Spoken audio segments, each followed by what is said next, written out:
welcome back again to my YouTube channel. So for today's video guys is meron naman tayong tutorial, no? And then this look is inspired by Thanos. Okay, si Thanos. Sa mga hindi kilala ni Thanos, si Thanos ay isa siya sa mga what we call this, sa movie na Endgame sa gawa. So to start this video guys, don't forget to subscribe my YouTube channel, click the notification bell para notify sa aking mga bagong video. And guys, ang aking unang gagawin is maglalagay ako ng face paint dito sa aking mukha. Actually guys, I use this color kasi yung color ni Thanos is may pagka-violet siya. Ayan, and I use the shade Charlotte. So ito po yung aking gagawing color. Ilalagay ko to sa buong mukha ko. Okay? Ano, gusto yung mukha ko. Char lang. Okay, let's start. So I use this. Ayan. Ilalagay natin siya guys. Ayan. Violet ba to si Thanos? Violet ba to siya, babe? Hindi ko talaga alam kung violet ba siya or brown. Basta nakikita ko sa sa salida niya guys, sa picture niya is color violet siya. So I will try this violet first. Kung hindi, mag color brown tayo.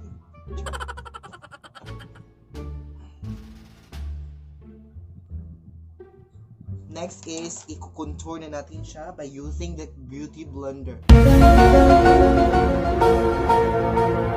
Ay, i-contour? Ay, i-blend pala natin siya. Hindi ko talaga i-contour kasi nalilibog na ako dito. Asa mo ito akong kanti?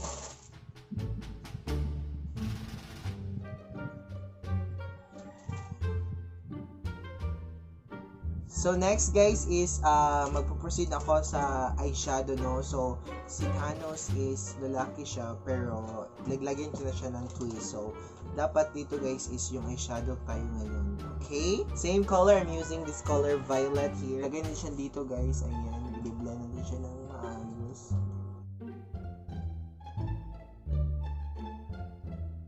So sa kabila namang pikas kilay naman guys. Sa kabila ng pikas kilay.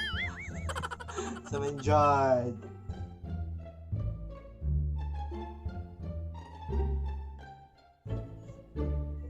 Magkikilay na tayo. I'm using this fashion eyebrow para sa ating kilay.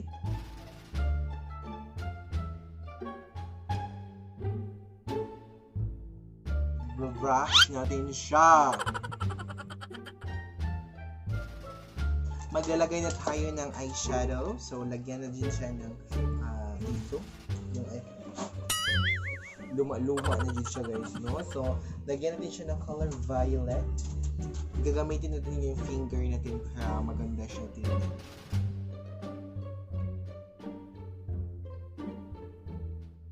Next is, I'm gonna use this color, this silver with shining shimmering na color violet dito sa ating crease.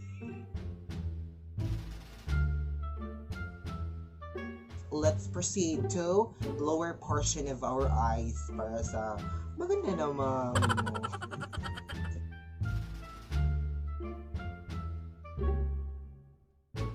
Okay, lalagyan din siya ng with silver dito sa ating ibaba ng mata. Naglagay tayo ng color black.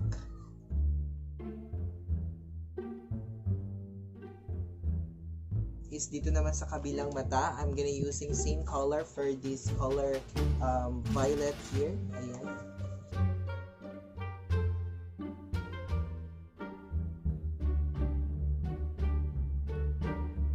So, mas maganda guys kung lagyan natin siya na black, no? Mas maganda siya. Ayan, para pasabog.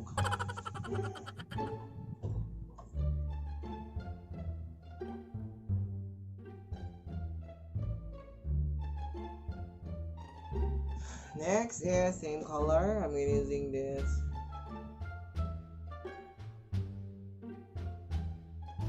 I'm gonna using for the blush, and guys, I'm gonna using this violet here.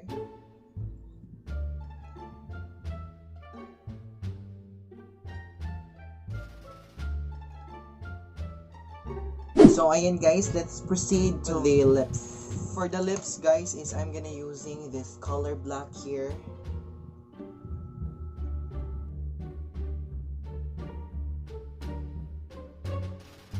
Mura ka si Ursula kanina.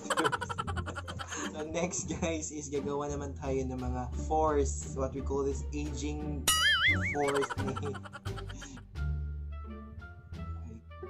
Baba. Dito naman sa babag, i-connect natin siya dito sa edge from your mouth and your ears. Okay, so i-connect natin siya.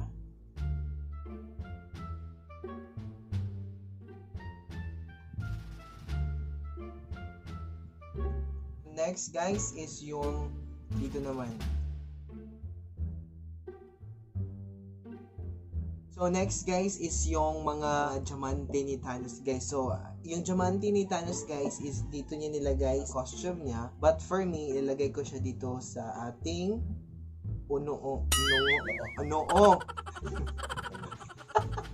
So ilalagay ko siya dito sa ating noo.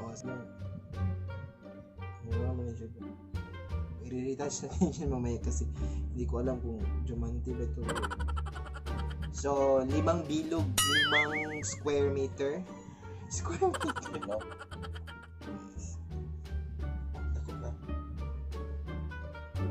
So, I'm using this color yellow here. Dito. Sky blue.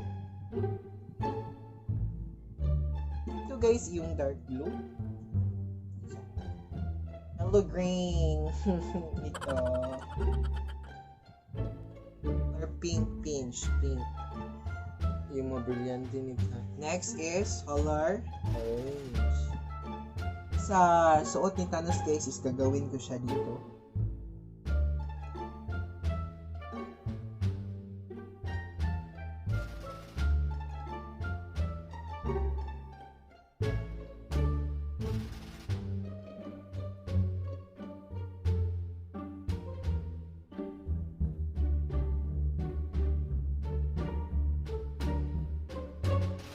So, ayan guys, malapit na tayo matapos. Malapit na tayo matapos sa ating t-shirt. So, for the final look, I will be right back. 20 minutes later.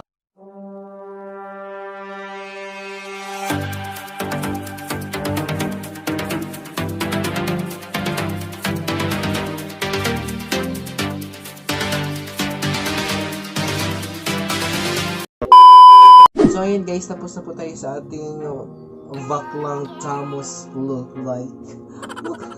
So, sa mga hindi pa nakasubscribe sa aking channel, don't forget to subscribe my YouTube channel.